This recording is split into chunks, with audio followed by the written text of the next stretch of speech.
Hi everyone, my name is Yanju Yang. I'm currently a doctoral student of violin performance studying at University of Cincinnati Conservatory of Music. This webinar is going to share my personal experiences, observation, and research on the music therapy for senior dementia population in the US and Taiwan. This project will include finding interaction between music and languages. I will also compare class experiences with my personal ethnic identity. Also, I made interviews with two music therapists for their working experiences in the US and in Taiwan. So the main purpose and the potential audiences for this project is to promote the general idea of music therapy for dementia to the public. In my opinion, there's a strong relationship between culture, language, and music. Let me share with you a couple of examples. First one is the home-based preferred music listening program, which happened in the aged Chinese community in Melbourne. The researchers found that dementia would decrease the brain's ability to process language, especially second language. As a result, even these Chinese immigrants have been living in Australia and have been working in the English-speaking environment for a very long time. When they got the dementia, they're quickly to lose their ability of understanding English. Therefore, the bilingual, bicultural music therapists play important roles in such situation. Also, the family-centered practice applied in this program, which means the client's family members involved a lot during the music therapy session. Because in the Chinese culture, family always play an important role in one's life. So by applying the family-centered practice, the clients were more engaged in the music therapy session, and it leads to the more effective outcomes. The second example is the relationship between musical expertise and language learning.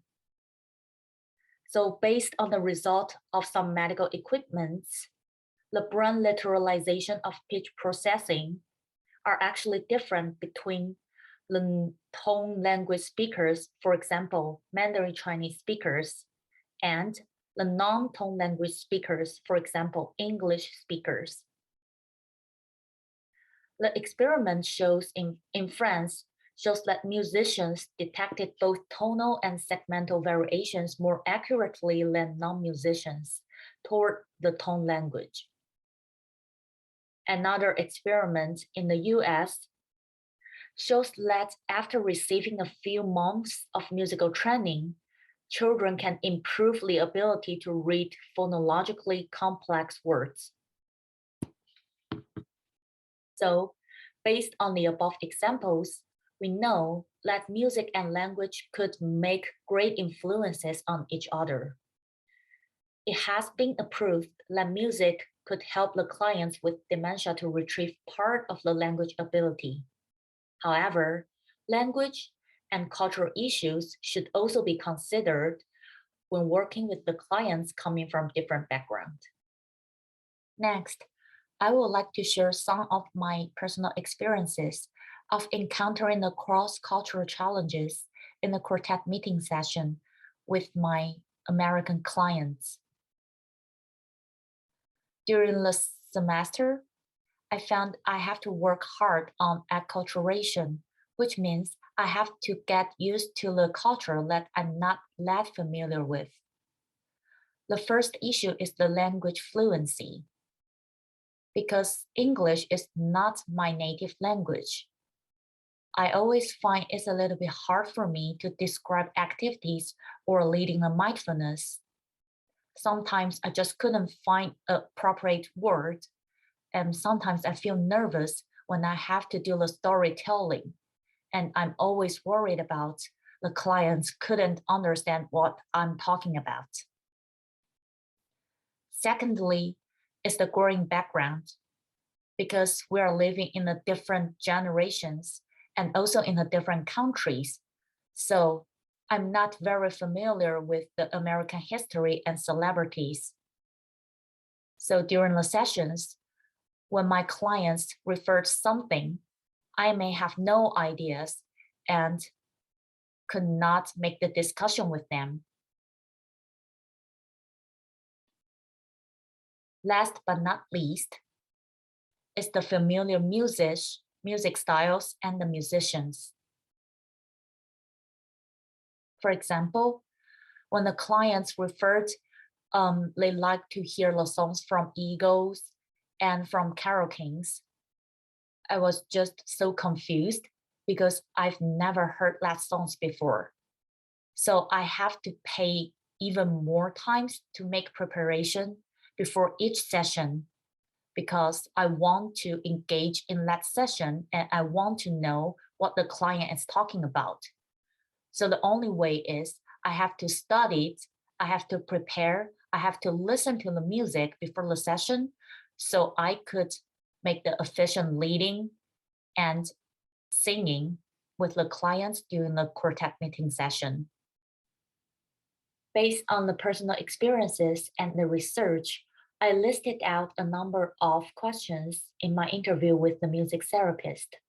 Here are the several points I captured from the interview and would like to bring out in the webinar. When it comes to music therapy for dementia in the US and in Taiwan, the first thing I would like to point out is the educational program and working environment. Currently, Taiwan has no specific educational program for music therapy. Even on the job listing website, there's zero position for music therapist. Most of the music therapists in Taiwan were studying abroad. In my interview, both of the Taiwanese music therapists told me that they didn't find huge differences of the interventions and session process between the US and in Taiwan based on their personal studying and internship working experiences. So it seems like so far, the interventions are similar in Taiwan and the US. So let's talk something about the interventions. Interventions may be different depends on the stage of dementia. Generally, interventions include music listening, song singing, lyric filling, motor exercising, and tactile stimulation. The ultimate goals for these interventions is to enhance clients' motor skills, cognitive skills, as well as emotional expression, because a lot of these clients also have depression or anxiety issues. Another thing is to maintain the coherence for the clients, which means to make them feel now and then. The most important goals is to improve the client's life quality.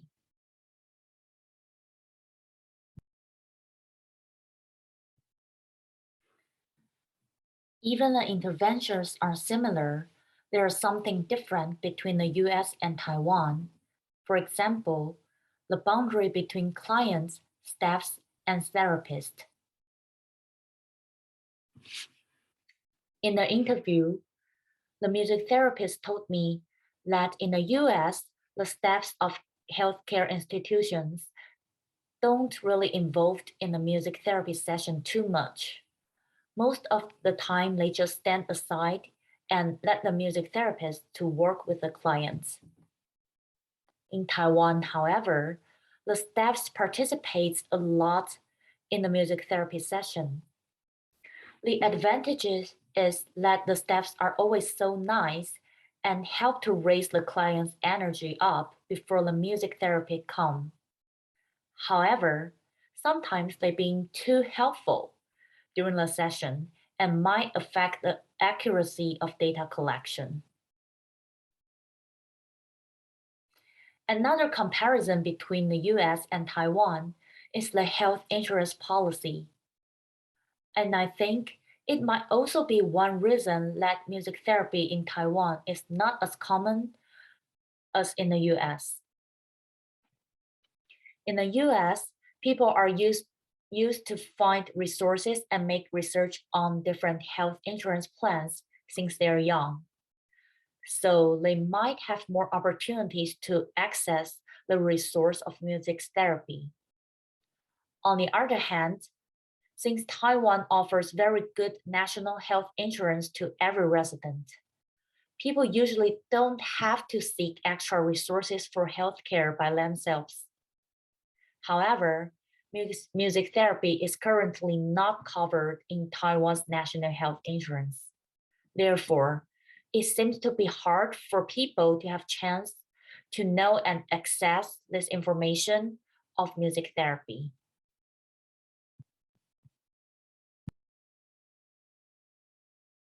Toward the end of this webinar, I would like to share with you a few clips of the interview with the music therapist.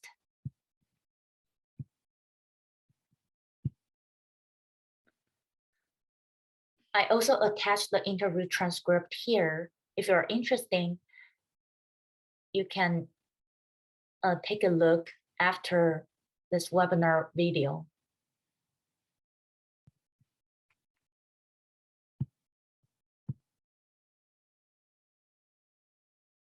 Music therapists in Taiwan right now were actually studying abroad before.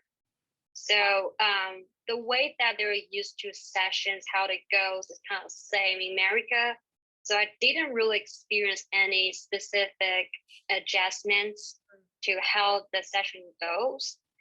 And I would say probably the boundary that we have between us therapists and then clients. For example, in Taiwan, that Native American nursing home, they're more like friendly. Sometimes you could say a little bit over friendly. Like they will ask you a lot of your personal questions, whatever their first time see you. And for me, I would kind of surprise me a little bit at first time. Then after you get to know them, you will know that that's the way they're showing that they're comfortable with you, that they want to be your friends, like they're happy to see you. So with cultural difference, that there's definitely has impacts or how we see music therapy based on their cultural background. So you just mentioned like many staffs in Taiwan's like health institution are very helpful. So is there always good thing or are there any like downside because they're being too helpful sometimes? There's always two sides of the one thing. And sometimes the staff could be too helpful and then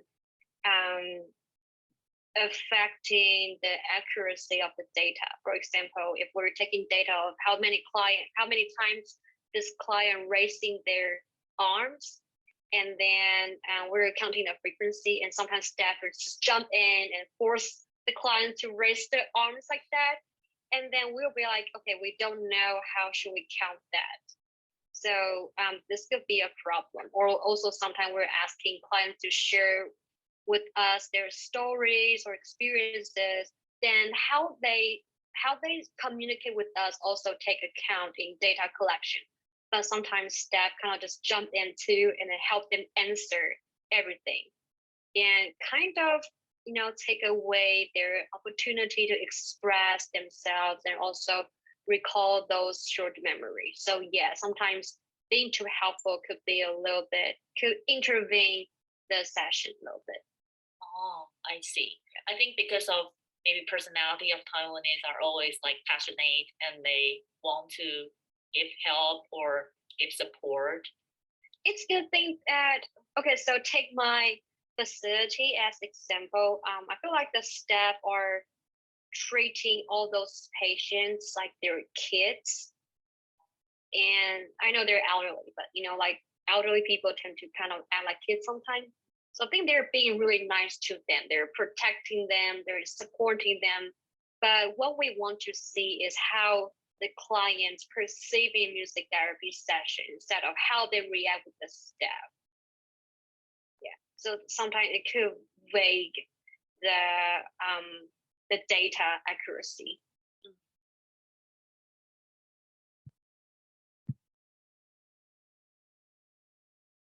individual sessions usually don't. I do have several experience working with senior clients when I was doing my internship in Taiwan, but they only show up 1 to 2 sessions, which is the assessment process, and they never show up. Yeah, so maybe even not counted as a work. Like, I never work with them, actually. I just assess them because I guess it's very hard for Taiwanese elderly for them to sing along with us because they grew up in a much more conservative cultural background. Yeah, so it's very embarrassed for them to sing or to playing instruments together. Yeah. Right. Yeah. That's what I assume before having the interview, because I found most, not only Taiwanese, but most Asian people are more like shy or not really want to show off themselves. Because that's our culture. Yeah, that's our culture. So we were taught to be humble. Oh, right. Humble. Unless you're like very good at something, or you just stay quiet. Right. Even if you're good, you say, oh, no, other is good for me, so let them play or let them sing. Yeah. Yeah, and then it's also hard, even if they came back from music therapy, it's also hard for them, for us to do music therapy, because during assessment assessment process. During assessment process, music ability is also a very crucial part for us to know where their music ability is, or to know their musical background. But if they don't talk, or they don't sing, or they don't play very much, it's very hard to